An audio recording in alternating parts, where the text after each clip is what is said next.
মহান আল্লাহর রাসূল সাল্লাল্লাহু আলাইহি ওয়াসাল্লাম এরপর কাবার ভিতরে প্রবেশ করলেন আর ভেতরের সব মূর্তিগুলো ভেঙে ফেলে মুসলিমদের নিয়ে সালাত আদায় করলেন।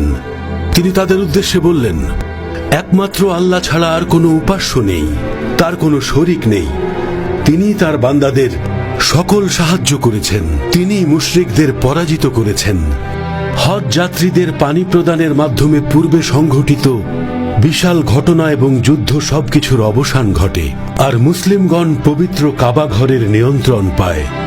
কেউ যদি ভুলবশত খুন হয়ে থাকে তবে তা ইচ্ছাকৃত খুন হওয়ার কাছাকাছি অপরাধ এবং এর শাস্তি হিসেবে ধার্য করা হয় বেত্রাঘাত করা অথবা 100টি উটের সমমূল্যের টাকা প্রদান। তিনি বলেন, হে কুরাইশবাসী, আজ থেকে জাহেলি এবং অন্ধকার যুগের অবসান ঘটল, আপনাদের আরো মহিমান্বিত করা হলো, ঠিক যেভাবে আদমকে মাটি থেকে সৃষ্টি করা হয়েছিল। আল্লাহ পাক পবিত্র কোরআনে বলেন, আমি তোমাদেরকে সৃষ্টি করেছি এক পুরুষ ও এক নারী হতে, পরে আমি তোমাদেরকে বিভক্ত করেছি বিভিন্ন রকম জাতি এবং গোত্রে, যাতে তোমরা একে অপরের সাথে সহজে পরিচিত হতে পারো। সোহাইল, তোমার কি মনে হচ্ছে? মদিনায় ও বদরের যুদ্ধে যে ঘটনাগুলো ঘটেছে, ওমর ইবনে খাত্তাব মুহাম্মদের প্রতি যে দৃঢ় বিশ্বাস এনেছেন, তাদের মাঝে আল্লাহর প্রতি যে বিশ্বাস দেখেছি, তা দেখে আমার মনে হচ্ছে মুহাম্মদ সত্যিই নবী। তাকে অনুসরণ না করে আমরা অনেক বড় ভুল করেছি হাকিম। তিনি সত্যি আল্লাহর নবী সোহাইল, সত্যি নবী। আপনি ঠিক বলেছেন হাকিম। চলুন মুহাম্মদের কাছে। আল্লাহ রাসূলকে গৌরবময় বিজয় দান করে মক্কার নিয়ন্ত্রণ ফিরিয়ে দিয়ে কুফরি ও মূর্তি পূজার সমস্ত নিদর্শন মুছে ফেলার পর নবী মুহাম্মদকে কাবার ভিতরে প্রবেশ করালেন। সেখানে প্রবেশ করে তিনি নবী ইব্রাহিম আলাইহিস সালামের ছবি দেখতে পেলেন। ছবিটি তিনি পবিত্র কাবা ঘর থেকে সরিয়ে ফেলার নির্দেশ দিলেন। এরপর সেখানে কাঠি দিয়ে তৈরি একটি পাখির মূর্তি নবী মুহাম্মদের দৃষ্টিগোচর হল এবং সাথে সাথেই তিনি সেটিকে ভেঙে টুকরো টুকরো করে ফেললেন আর সবার উদ্দেশ্যে বললেন, হযরত ইব্রাহিম আলাইহিস সালাম ইহুদিও ছিলেন না, খ্রিস্টানও ছিলেন না। তিনি ছিলেন একনিষ্ঠ আত্মসমর্পণকারী মুসলিম। তিনি অংশীবাদীদের দলভুক্ত ছিলেন না। এরপর রাসূল কাবা ঘরের চাবি আবদালদার গোত্রের কাছে ফিরিয়ে দেন। তারপর ইসলাম গ্রহণ করে ইতাব ইবনে উসাইদ, সাথে হারিস ইবনে হিশাম এবং হিন্দ বিনতে উতবা। তারা মূর্তি ভাঙতে ভাঙতে এক পর্যায়ে বলে ওঠে, আমাদের কোনো উপকার করার ক্ষমতা তোমার নেই, কারণ তুমি প্রাণহীন পাথর ছাড়া আর কিছুই না। এরপর মুসাব ইবনে উমাইরের মা খিনাস, যিনি রাসূলের বিরুদ্ধাচারণ করতেন, তিনিও ইসলাম গ্রহণ করেন। আর পাশাপাশি হাকিম ইবনে হাজাম ও সুহাইল ইবনে আমর ইসলাম গ্রহণ করে, সাথে সমস্ত মক্কাবাসীও। একমাত্র সাফওয়ান ইবনে উমাইয়া ইসলাম গ্রহণ করেনি।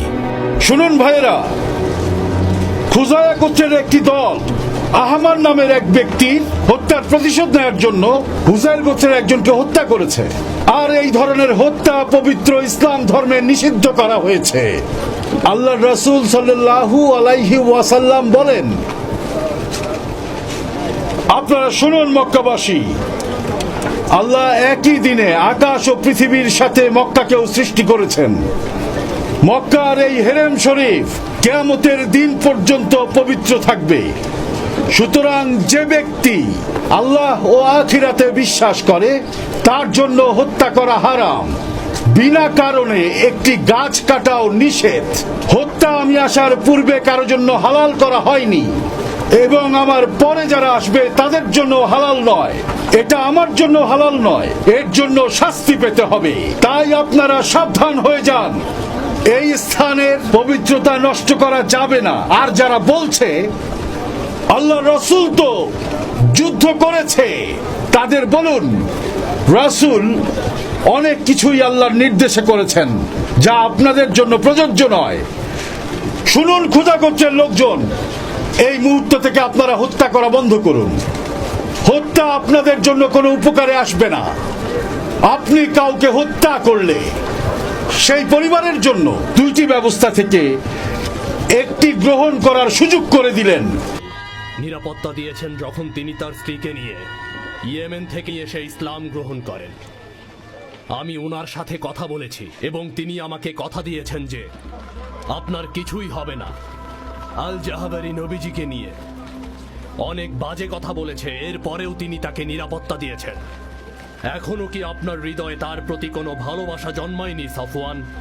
মহান আল্লাহ তাআলার শপথ, আল্লাহ রাসূলের চেয়ে ধৈর্যশীল ও তাকওয়াবান আর কেউ নেই।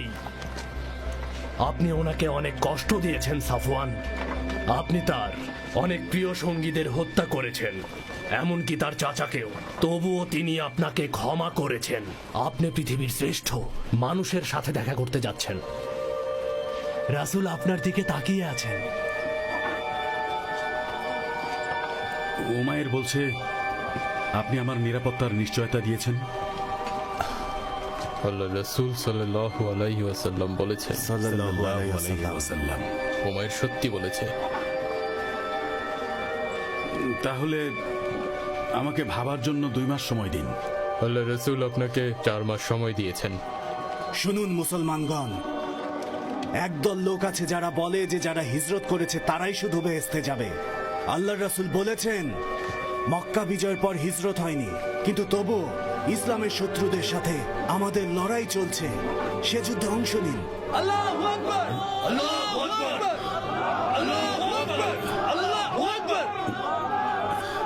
যখন হাওয়াজান গোত্র মক্কা বিজয়ের খবর এবং আল্লাহর রাসূলের বার্তা শুনল, তখন তারা সকলে মালিক ইবনে আউফের নেতৃত্বে একত্রিত হয় আর নাসর, জুসাম এবং সাকিফ সাদ ইবনে বকরের গোত্রে যোগ দেয়। আর তারা সকলেই তাদের স্ত্রী সন্তানদের নিয়ে মহান আল্লাহ পাকের রাসূলের বিরুদ্ধে যুদ্ধে যাওয়ার জন্য সম্মত হয়। এ কথা শুনে রাসূলও তাদের মুখোমুখি হওয়ার প্রস্তুতি নিলেন আর সাফওয়ান ইবনে উমাইয়ার নিকট থেকে ঢাল এবং তরবারি যুদ্ধের জন্য ধার নিলেন, যদিও তখন সে মুশরিক ছিল। এরপর আল্লাহর রাসূল তার বাহিনীকে নিয়ে হুনাইন উপত্যকার দিকে অগ্রসর হওয়া শুরু করলেন।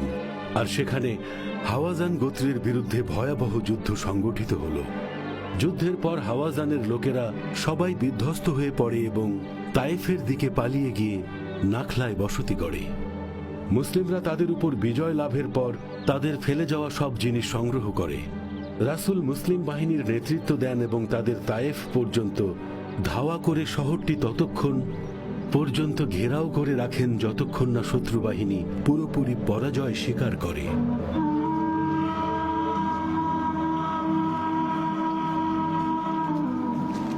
আম্মা, আল্লাহ রাসূল সাল্লাল্লাহু আলাইহি ওয়াসাল্লাম বলেছেন সাল্লাল্লাহু আলাইহি ওয়াসাল্লাম তিনি হুনাইনের যুদ্ধে শহীদ হয়েছেন।